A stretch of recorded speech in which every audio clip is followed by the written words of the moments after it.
Good evening, everyone. Thank you for tuning in today. I'm Spencer. I'm the author events manager here at Third Place Books.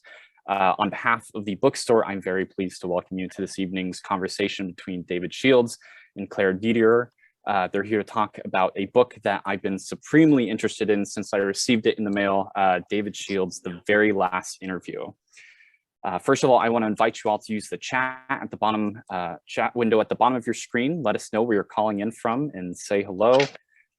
We are really proud to host a number of exciting virtual and in-person events this season, which you can find on our website, thirdplacebooks.com. Some of you may be familiar with the wonderful independent press Dorothy, a publishing project. On April 18th, we're joining a few bookstores to host a really cool virtual launch of their 2 new books this season, which are Karen Bylin's Revenge of the Scapegoats, which I am reading now and is exquisite, and also Christina Rivera Garza's new and selected stories. And they're going to have a conversation moderated by the press's co-founder, Danielle Dutton. You can find our full events calendar and sign up for our email newsletter at thirdplacebooks.com. As I mentioned before, the chat window at the bottom of your screen is open, and we encourage you to use it respectfully. Tonight, we will also have some time for your questions. So if you have questions for our authors this evening, please submit those in the Q&A window at the bottom of your screen, which is, of course, separate from the chat window at the bottom of the screen. We also offer closed captioning. For those of you who are interested, you can just hit the live transcript button at the bottom of your window to turn that feature either on or off. And with all of that out of the way, it is my pleasure to introduce tonight's speakers. David Shields is the internationally best-selling author of more than 20 books, including Reality Hunger, The Thing About Life is That One Day You'll Be Dead, Black Planet, and Other People, Takes and Mistakes. David is a recipient of a Guggenheim and NEA fellowships, a senior contributing editor of the magazine Conjunctions, that's out of Bard College, and is the Lauren Douglas Milliman Distinguished Writer in Residence at the University of Washington, right here in Seattle. Joining David tonight is Claire Dederer. We are huge fans of her 2 memoirs, Love and Trouble and Poser, My Life in 23 Yoga Poses. Claire is a longtime contributor to the New York Times, and her essays, criticism, and reviews have also appeared in The Atlantic, The Nation, Slate, and many other publications.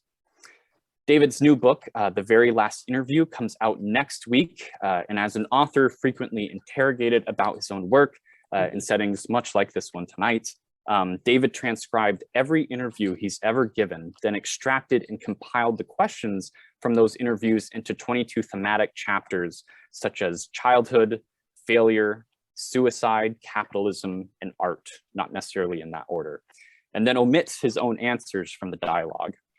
The result is really downright enjoyable, a sort of mass erasure poem that is often self-critical and thoughtfully entertaining.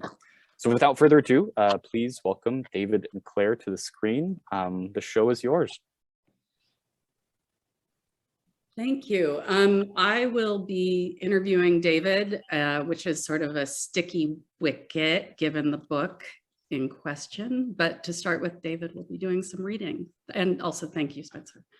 Thanks, Claire. Thanks, Spencer. Yeah, I just wanted to make a couple points. One is that the answers are omitted, as Spencer said, but also the questions have been, the book began with my looking up every interview I'd done over almost 40 years, and I looked up all the interviews, and I got quickly bored by my answers, all of which I had articulated elsewhere in previous books, but the questions interested me. I don't know why. Their tone, their mixture of, I don't know what, love and hatred, something like that. I was just really interested in that conversation between 2 people.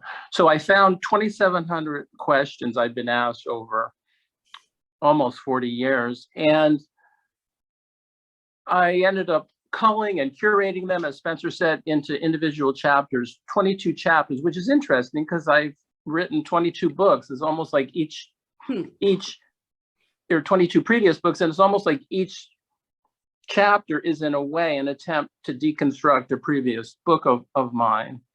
I mean, but anyway, the point I wanted to make is that the questions have been rewritten, reinvented, recontextualized, decontextualized. None of the questions in the book was I ever actually asked by anybody. It began with that as my trampoline off which to bounce, but the questions in the book are actually based on or loosely adapted from, but I hugely rewrote the questions. So it's important to me to emphasize that. And anyway, I think I'll just read a short chapter. Nobody wants to hear anybody read endlessly on Zoom, but and again, I'm hoping that the image is okay, that having some computer problems, so I was able to slide into the Zoom on my phone, but I feel like the image is a little goofy. What did Claire accuse me of, looking kind of fish-eyed over here? But in any case, let me know, everybody, if there's a picture that's weird or a sound that's weird.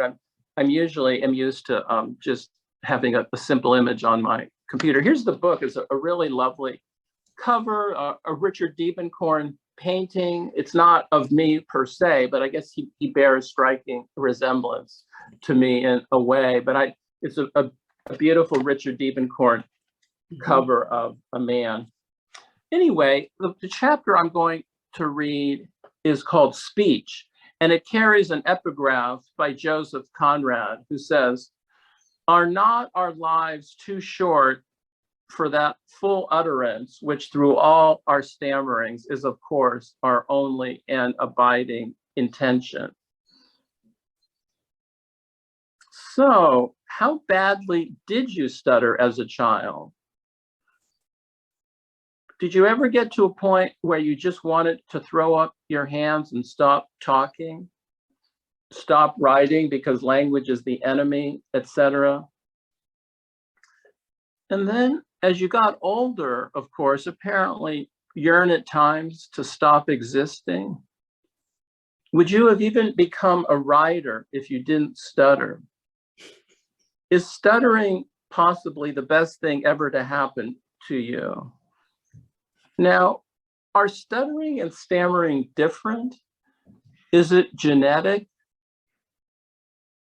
Do either of your parents stutter? Or is it psychological, mental, psychosomatic, environmental? Fill me in, I have no idea. How did your family treat your impediment? Was it worse for you when talking to girls? Worse with pretty girls? Worse with adults? Worse still with authority figures? Sorry about that. Do you struggle particularly with consonants or vowels? So the problem sounds migrate over time? Right, like how many different words do Eskimos have for snow? What did you think of Michael Palin in A Fish Called Wanda? In real life, his father stuttered, as you may know. How about Billy Bibbit in One Flew Over the Cuckoo's Nest?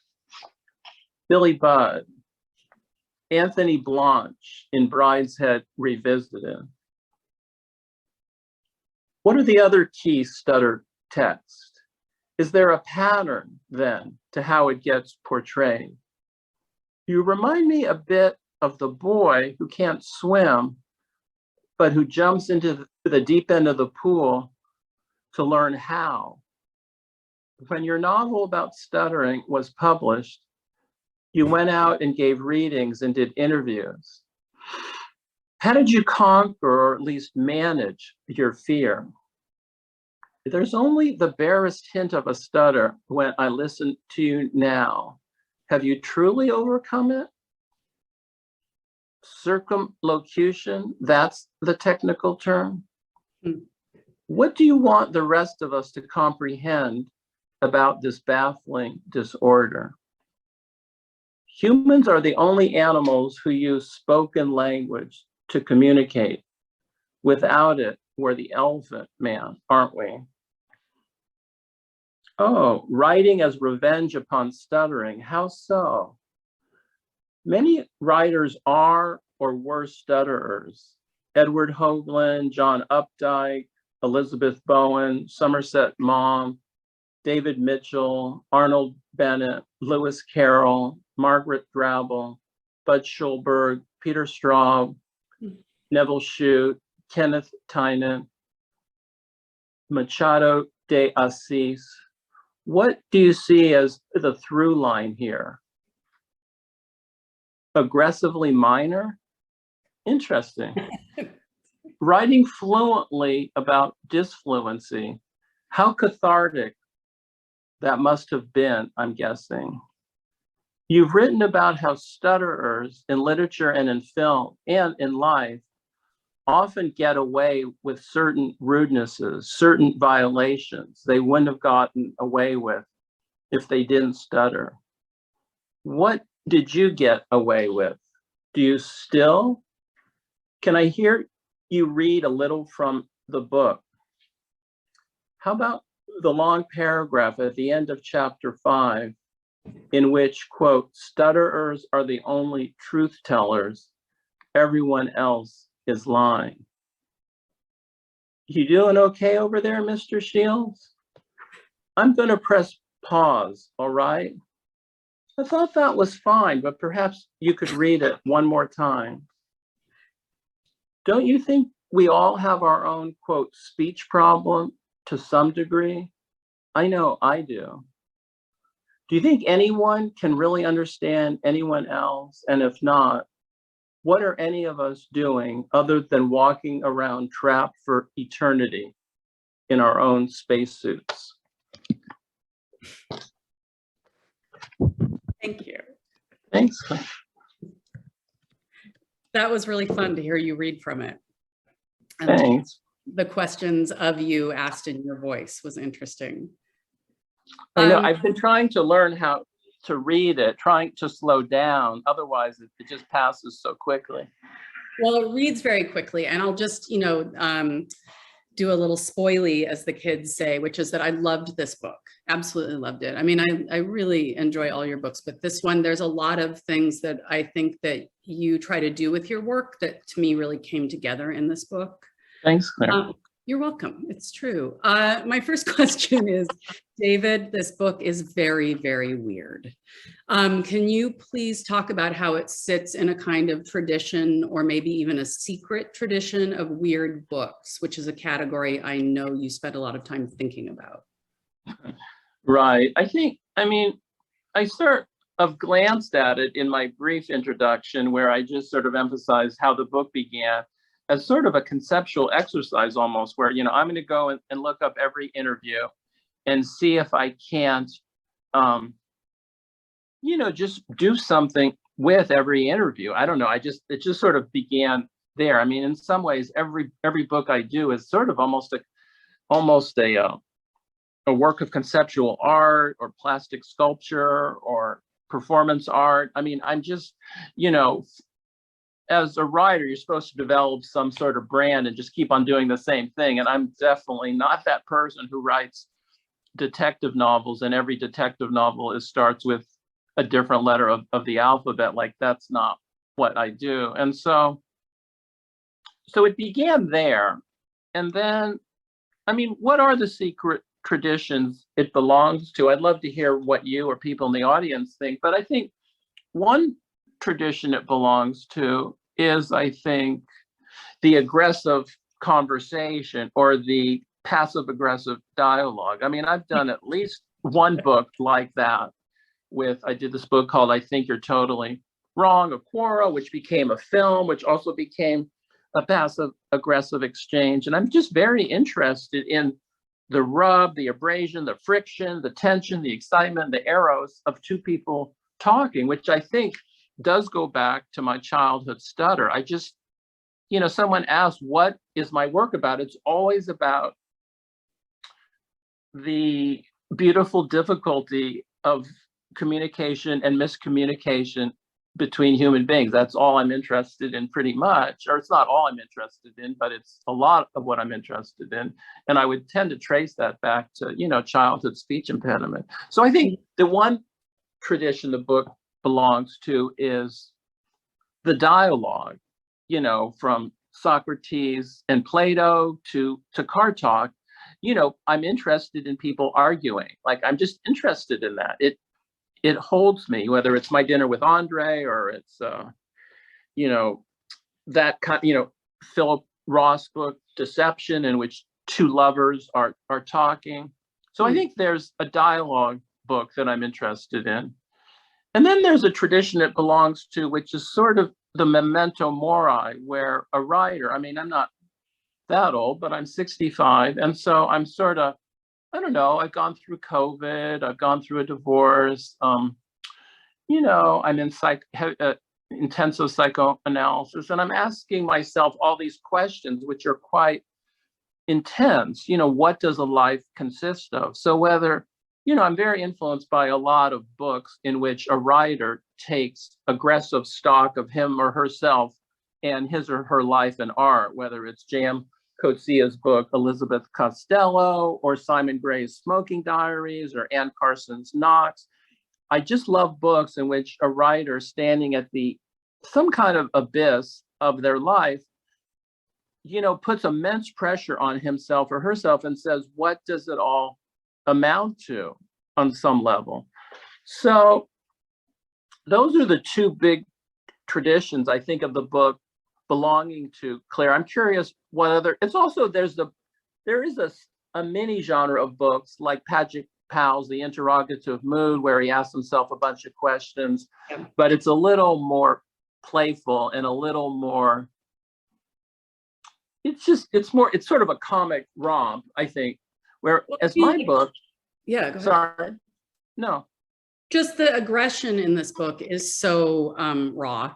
And even though you described it as passive aggression, as the book goes on, it feels more and more like aggressive aggression, which is a really interesting way to approach what you were describing as a memento mori, right? Like, there's a way that I was really interested in your introduction to hear that you rewrote a lot of the questions, because the questions, yeah.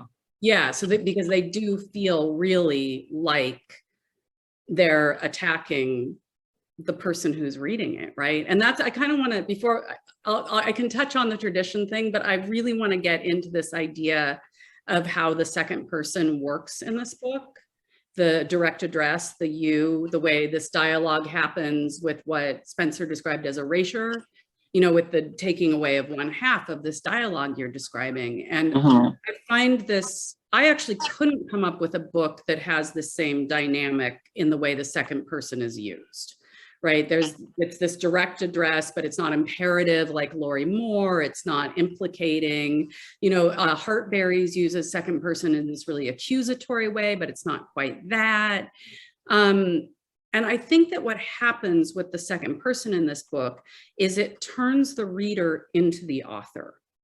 And I don't mean that in a conceptual way. I mean, particularly, I, as the reader, feel what it is to be David Shields. I'm put into that role. So can you talk a little bit how the word you works in this book? I think that's so interesting, Claire. That's high praise to me if there's no book exactly like this. I try for almost every book I do to feel somewhat sui generis, or, somewhat sort of virtuosic or sort of tour de force, where it's, it may not work, it may work, but at least I'm doing something where, I'm not just reinventing the wheel. I'm trying to do something interesting that, is challenging. Otherwise, I'm bored. So, but that's right. So interesting that you, I don't know whether you as a writer who's, pretty self-interrogating yourself, and that, whether you as a writer read the you as a more, a sort of a stand-in for the reader as well. That's a really interesting point. I hadn't thought of it quite like that. I think it's very aggressively interrogating of myself and authorship on some level. And there's even this escalating narrative, which to me is, pretty fictional, but where there's a kind of a suicide threat throughout the book, where the interviewer, in this almost sort of murderous way, keeps coming back and sort of urging the author, the you figure, to contemplate suicide. And toward the very end of the book, suicide finally gets taken off of the table in this rather, I hope, playful way. And so I think the book is a very aggressive interrogation of some version of myself. And that, you know, it's so much of the way I think of literature working, you know, that you and I have talked about this, that we, you know, that we're existentially alone on the planet, and you can't know what I'm thinking and feeling, and I can't know what you're thinking and feeling. And literature at its best, a book at its best, is a bridge built across the abyss of human loneliness. And, you know, to me, if this book works, the reader feels, you know, that you're inside of my skin, and that you feel sort of what it's like to have devoted your life to literature, and ask yourself, you know, whether it's been worth it, you know, and what the books amount to, and what a life amounts to, and in the absence of any kind of religious belief, what any contemplation of human mortality is. And, you know, ask these famously timeless questions. So I'm not sure I can articulate better than you have, Claire, like this whole idea that it sort of is interrogating the reader. But I think of all of my books, or at least all of my better books, in which, if the books work at all, it's not just me and my little life, but the reader jumps on that same bus and is asking himself or herself those very same questions. Yeah, I mean, I'm going to ask a question about that. I want to follow up on that in a way that I'm not sure I'm going to articulate properly, but whatever. I mean, I think that, as you've said, a lot of your books are dealing with this problem of loneliness, connection, and the self. And they also sort of do that through a formal deconstruction of the authorial self, right? Like, so you collaborate, you steal, you remix, you do these different forms, and to me, this book is my favorite of your efforts. I mean, I like all of those books, but this one is really, I think, really works. And I think it's because it's really pure. The character, the author's character, is entirely constructed by the person looking at him. And there's this collapse between the author who's being looked at and the reader who's reading, as I pointed out earlier. So I'm sort of stepped into your shoes. So is part of that, like, loneliness mitigation, does that come partly from doing these kind of deconstructed authorial selves? Like, how do those two things work together? I think that's really right. I mean, like, I don't want to think about it too much, I can imagine. lest all of my formal strategies. And I think the more we talk about this notion of aggression, the more I think that we should show at least a few minutes of the film version, because the film version takes what I think is the quiet melancholy of the book and makes of a movie something extremely harrowing and very aggressive and kind of frightening, I think, and quite powerful, I think. But no, I think you're exactly right. I mean, I think this is sort of crux to me. And, you know, these are sort of writer's questions you're asking, of course, but I'm trying to think of what the connection is. It would be sort of weird, given what I'm interested in, to then produce a very linear narrative. You know, it'd be like someone trying to write about the horrors of World War II, but they produce some very plodding, linear, sentimental narrative. And you can fill in various titles here if you want. Yeah, but like that. You know, like, I think, for instance, when I work in, for lack of a better word, you know, I work in what I kind of call literary collage or lyric essay or personal essay, but especially I work in a collagistic mode. And I think if the book doesn't work for certain readers, he or she will just say, you know, it's too much work, I want more plot. But if the reader kind of jumps on my bus and joins me on this journey, and it's the thing I feel about my favorite works of literary collage, is the only way of putting those books together, whether it's Renata Adler's Speedboat, or, you know, Maggie Nelson's Bluettes, or Annie Ernaux's Things Seen, or Simon Gray's Smoking Diaries, you know, or for that matter, Claire's book, Love and Trouble, you know, is that the only way those books can work is if you start to read in the spaces between paragraphs, that you really have, you really have to join in the mental gymnastics that the author is making, so that the only way those books work is if the reader understands when, you know, paragraph 27 juxtaposes with paragraph 28, it doesn't seem to have a connection, but it has a profound connection. And that in that way, I think those books really do a huge job of assuaging human loneliness. And so in that way, they are building a bridge across the abyss.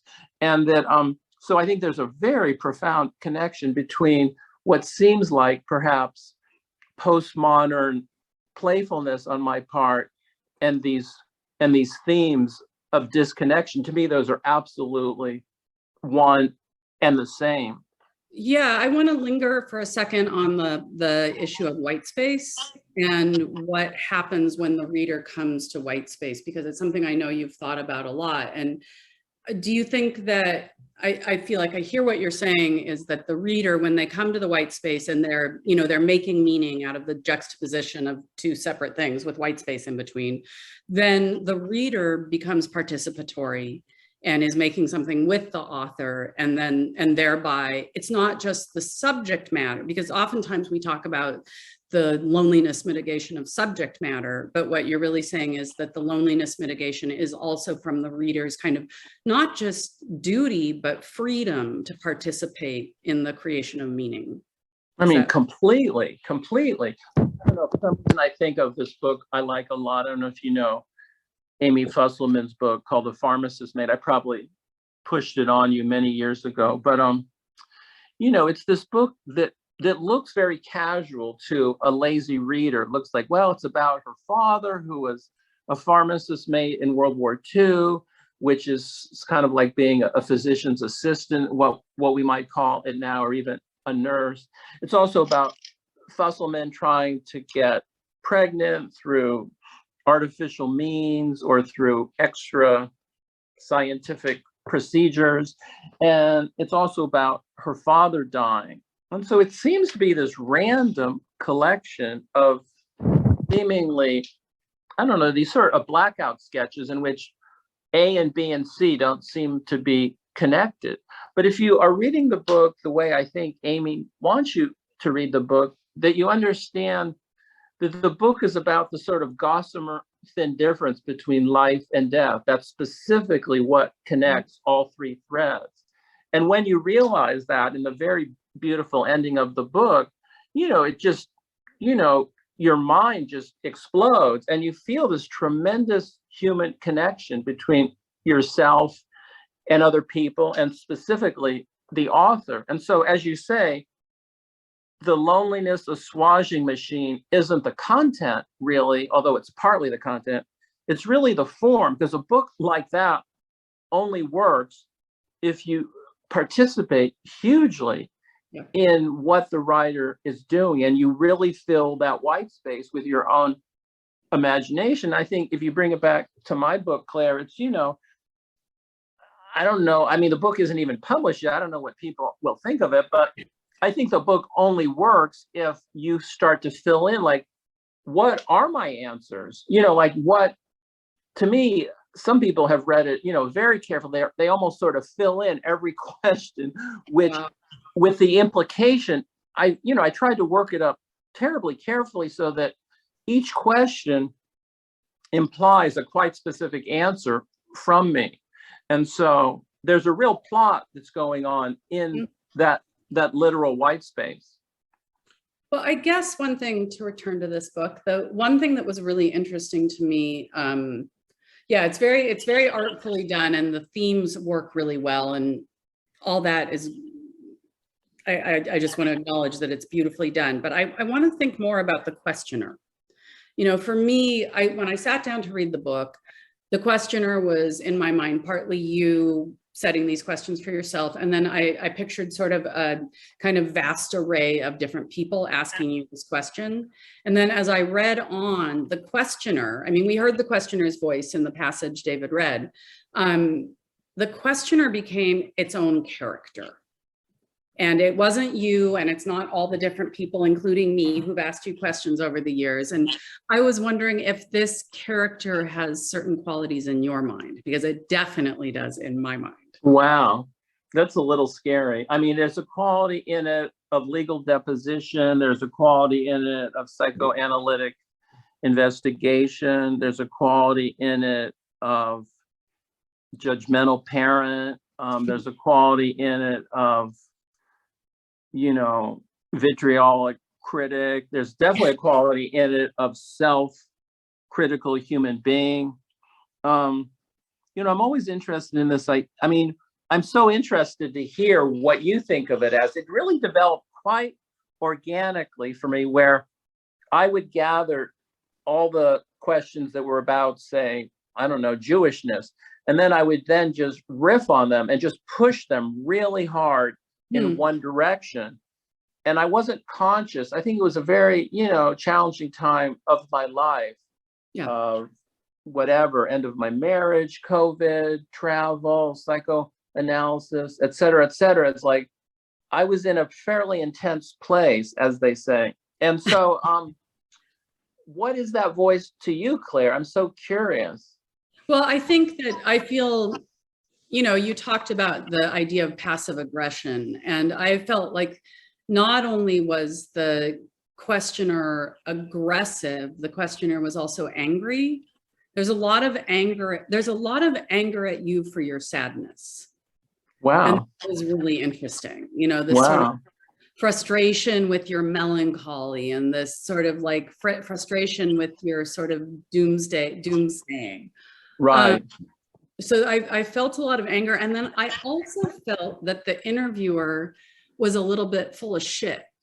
Like there was a quality in which the interviewer was trying to flex his intelligence in sparring with you. And so that created more of the dynamic you were talking about earlier in these kind of dialogue plays or these dialogue books where people are in a dynamic. Right.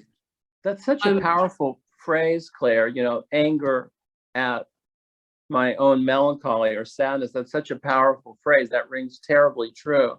Whether, I guess I mean, there's so many ways I could unpack that, you know, in terms of whatever, childhood, parenthood, psychoanalysis, but also in terms of critics that, you know, that I've written about this, you know, that, you know, you're going to publish your book in a year or so, and you'll see how this goes. But, you know, I predict your book will receive nothing but plaudits. But, oh, yes, you know, but what's my point?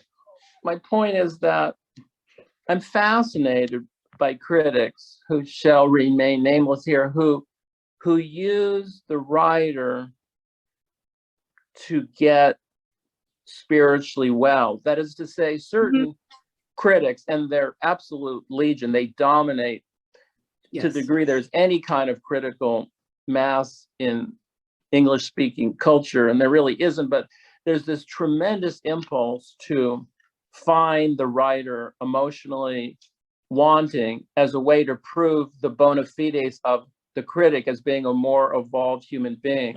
And nothing is less useful, just to pretend that you are weirdly outside of the human matrix and somehow don't share the dilemmas that the book tries to explore. And it's what the essay form depends on.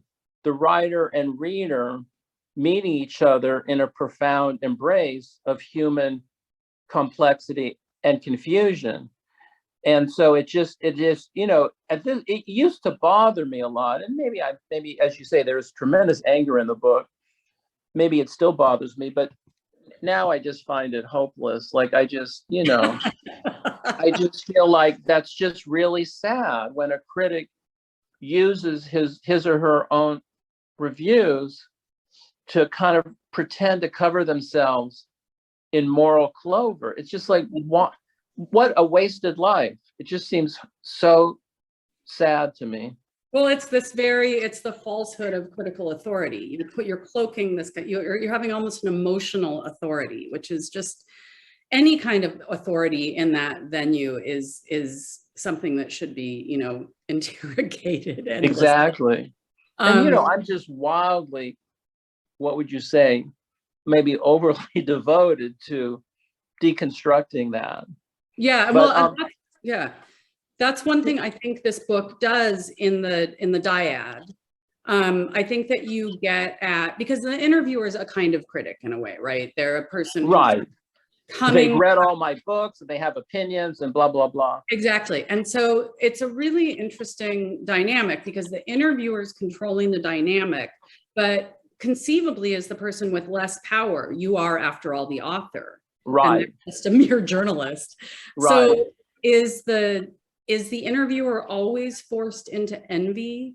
Is there a drive for the interviewer to supplant the interviewee? I felt some of that dynamic in the I think there's that definitely going on. For some reason, I'm sort of aware of the time. How are we doing on time, we have Claire? about 6 more minutes, but were you feeling like you wanted to show a little bit of the film? I mean, I was thinking of showing the film, but I think I see that there's quite a few questions, and I want to make sure that people who have taken the time to attend or ask some questions have a chance. So we'll make sure. I'm tempted to, I agree with you that, and one of the various levels the book exists on, I think, is to, try and have it be the very last interview, because so many interviews are so formulaic, and there's an implicit, what would you call it, tension between the writer who has written the book and the critic who hasn't. And that, it's like, who has the power? It's terribly interesting. And I agree with you. Part of it is the relative impotence of the critic, which gets expressed here as venom, I think.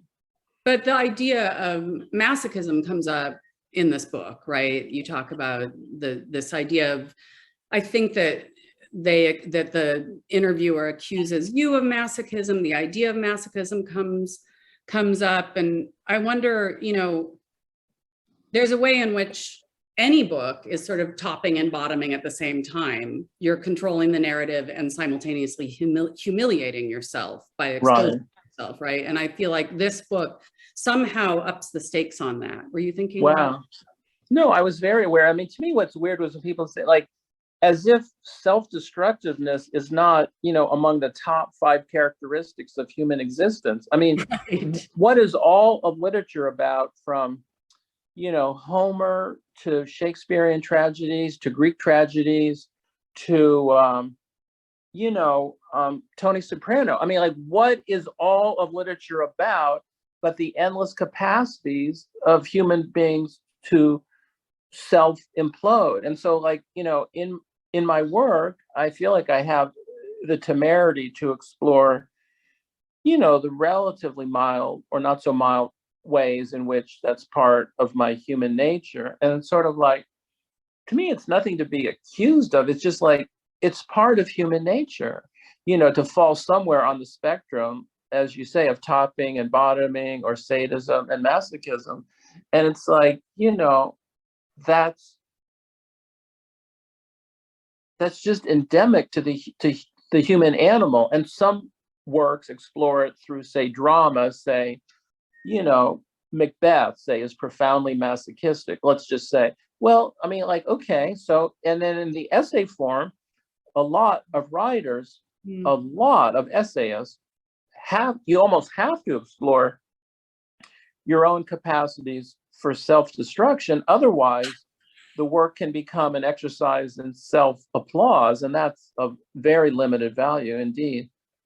Yes, though you have to resist the self-deprecation. It's interesting to work your way through self-deprecation to actual self-abasement, which is a completely different thing. Right. Why do you think this project makes the interviewer so angry? There's a lot of frustration and anger at the interviewee. These people don't actually exist. It's not. I know, but I think that you're aware that your work can make people angry. Right. And so what like, so your question, Claire, is why is the interviewer so mad? Mm-hmm. I guess, I mean, I don't know. I think I don't mean to avoid the question.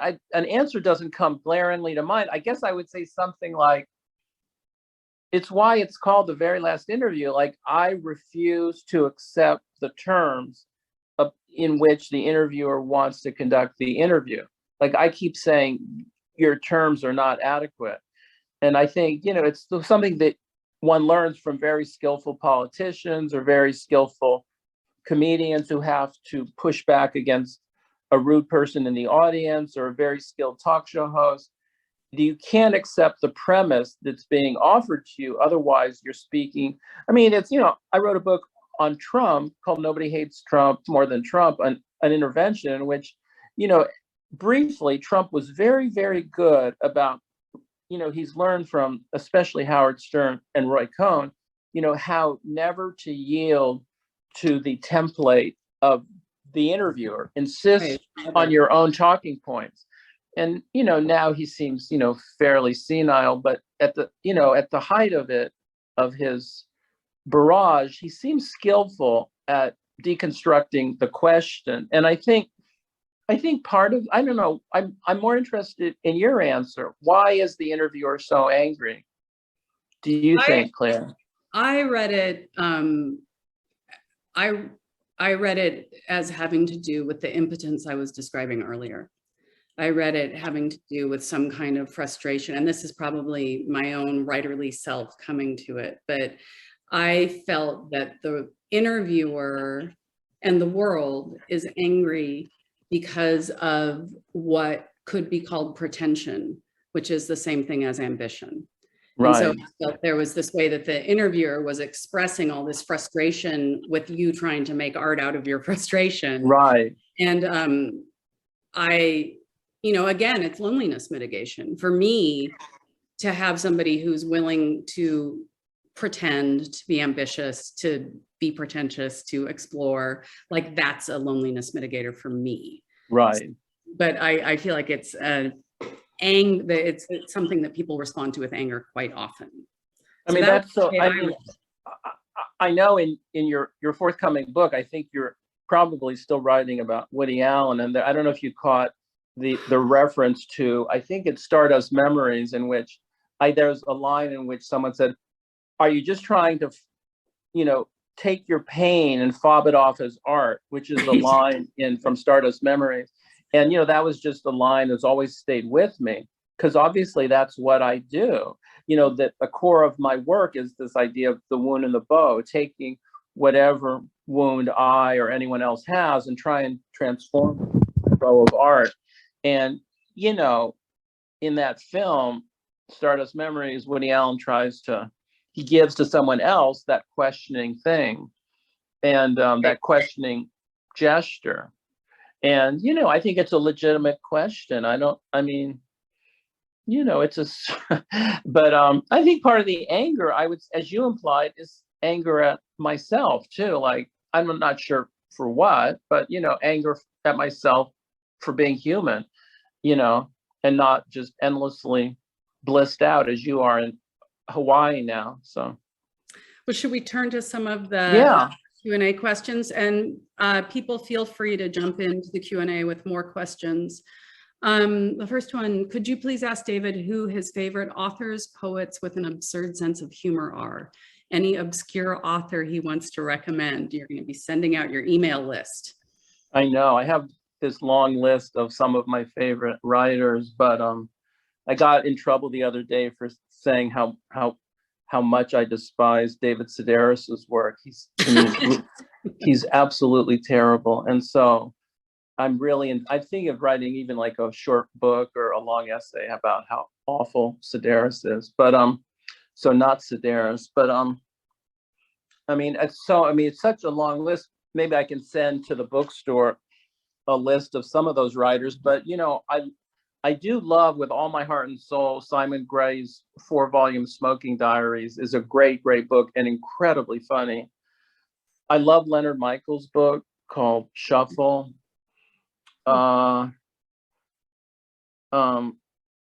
so many, some of like funny books that, I tend not to like stuff that's ha funny or that's, humorous. I really dislike humor, but I love, deeply melancholy comedy. That really moves me. And I'm trying to think Sedaris, not Sedaris, Simon Gray, Leonard Michaels, Amy Fusselman can be funny at times. Maybe like very Sarah early. Manguso has some funny Sorry. elements. I feel like Sarah Manguso's 300 Arguments has some funny elements. Right. So And maybe very early Laurie Moore. I'm trying to think of other essayists I really love who are funny. Well, that's a start. But I think if you Google me and reading lists, it'll come up all these books I really have notated and loved. Those are some. Okay. What experience / understanding do you want the reader to have in reading the questions you have been asked these past decades? What is our role in this endeavor? Well, those are good questions, but I think we addressed those, didn't we, pretty decently, Claire? Like, I think, Yeah. I don't know. I didn't, sometimes people ask about, this book is this furious parody of the interview process, and that interests me less than the more investigative element of it. It's more like a self-scrutiny, and it's not just, if all the book was like a mean-spirited dart thrown at a silly interviewer, that doesn't really interest me terribly much. Like, there's a tiny element of that, but it's more this rather painstaking, is it called counting coup, where I'm just sort of taking stock in a relatively earnest way, I think. Interesting.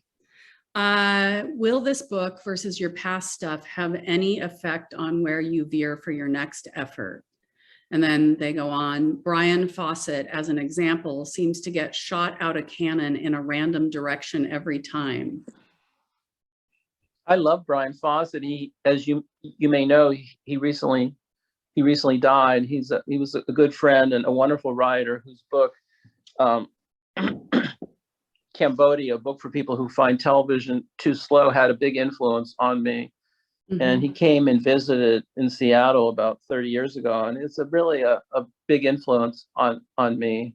And I'm saddened by his recent death. But every book lights the match for the next book, sometimes in rather oblique ways. I'm currently writing a very long book. Usually my books are quite short, but I'm writing a long book on self-reflexive documentary movies, from the very first documentary film, Man with a Camera, all the way to very, very contemporary videos. And I've become a bit of a filmmaker in my early old age. I made a film called Lynch of History, and I did this film called I Think You're Totally Wrong. And Nick and Rachel adapted my book into a beautiful short film, and I co-wrote a film that's going to be playing at SIFF next week. And so I'm very, very, very interested in film, especially doc film.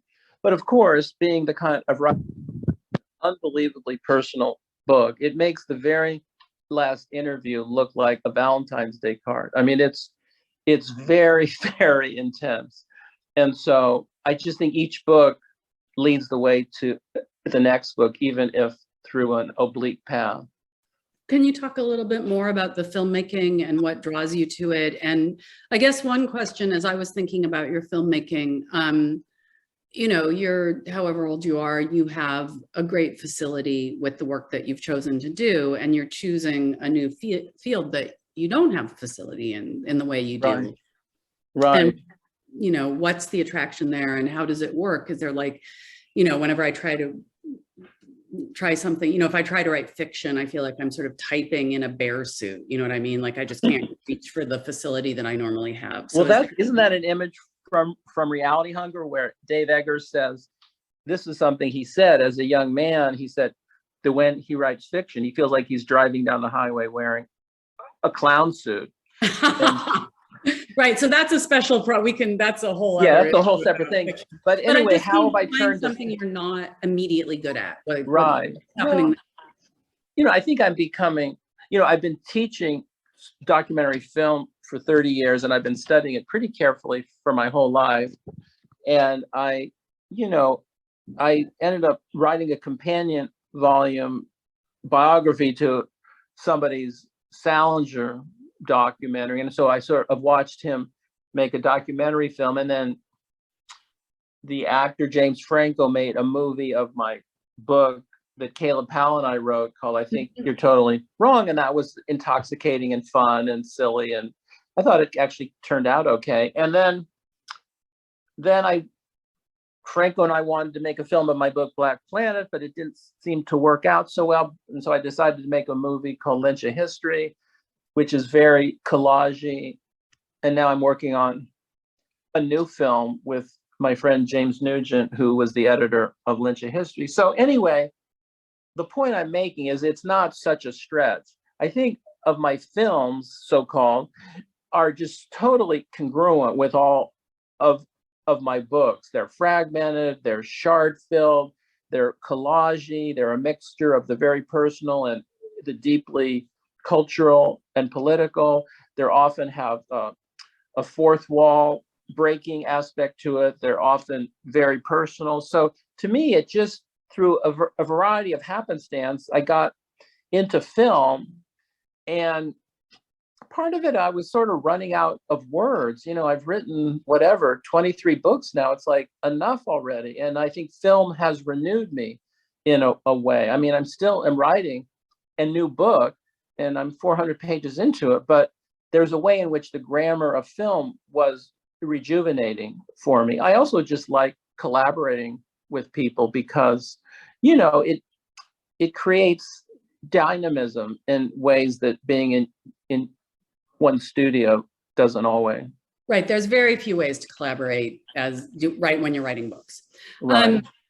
I mean, I know I've read your writing on this, and I know you've thought about it a lot, but how does we were talking about how the reader constructs the meaning in the white space, and it's not laborious, but it's a kind of requires work. Yeah. It's a pleasurable difficulty, right? But when there's these cuts made in film, the work is very different for the viewer, right? And is there it glides past us in a different way.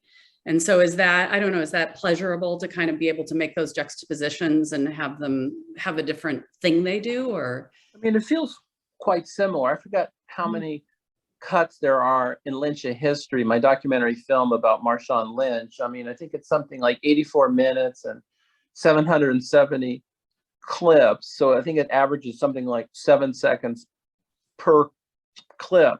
And the film doesn't work in exactly the way the very last interview doesn't work unless the reader or viewer fills those juxtapositions with his or her own interpolations.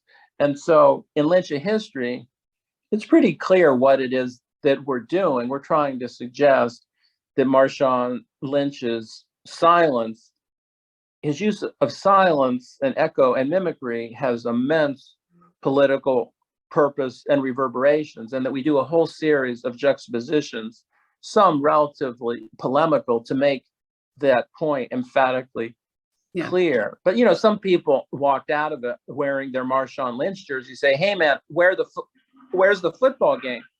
And we're like, that's not the movie, right? It's not your grandfather's sports pick or your grandma's biopic. It's like this weird, funky mixture of sports film, art film, and political rant. Well, I can see how that's very rejuvenating. Okay, we have one more question. David, what are you reading at the moment? What am I reading at the moment? I don't know have I pushed on you, Claire, how much I love John Cheever's posthumously published journals. Oh, I love them. It's hugely one of the influential on my writing. Hugely. What's that? Hugely influential on my writing. I stole so many sentence structures from those books. Oh, it's like, I don't like Cheever's fiction very much at all. It's really his posthumously published journals, which at least the version I have is just a single book, but it did appear in several excerpts in the New Yorker. It's just an incredible book that in a way does connect with everything that we're talking about. It does look to the casual reader like it's just this guy's journal about his alcoholism, his closeted sexuality, his terrible marriage. But the book is this epic journey, and you have to read the connections. I think all of life, you know, that famous E.M. Forster line, only connect. I mean, that's everything. You know, a book like Cheever's journals just dwarfs his fiction, because his fiction is this smooth linear narrative about couples and they're walking into the sea, and it's all terribly sentimental.